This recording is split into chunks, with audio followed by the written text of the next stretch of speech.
to Time Well Wasted Podcast. I'm your host again, Ethan Sumner, and today I'm just doing a short tutorial going over the basics of Adobe Illustrator. So this is Adobe Illustrator. If you used Photoshop before, it can look kind of similar. So I'll just open up a test document. So you may be asking yourself, why use Illustrator as opposed to something like Photoshop?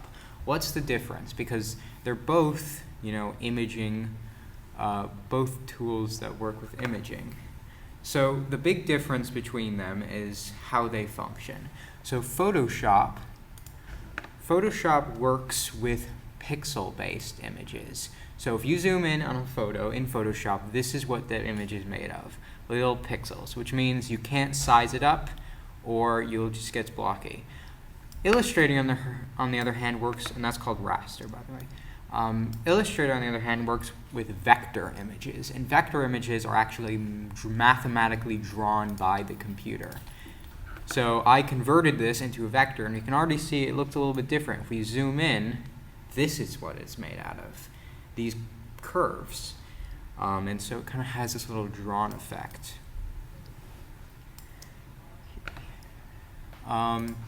So one of the main reasons you use Illustrator is to make a logo, because you're getting it and you can put it in any size. So I'll just go over some of the text tools in Illustrator.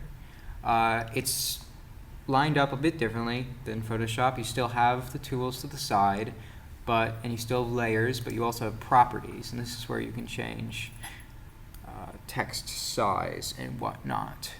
Like I went over last week, everything in Illustrator works on a stroke fill basis. So every object, every shape, every text layer has a fill, which is what's inside, and a stroke, which is what is outside.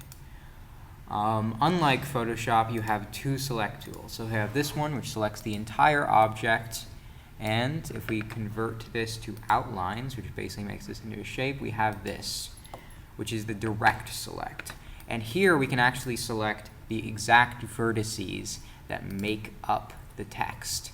And so we can edit each individual line of text, which is huge. Again, it works a little bit differently.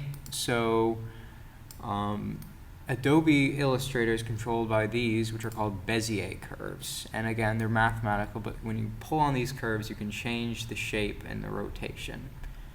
I'll be going into more depth in text and image editing in Illustrator another day, but for now, that is it. This concludes our tutorial, and I will see you next week.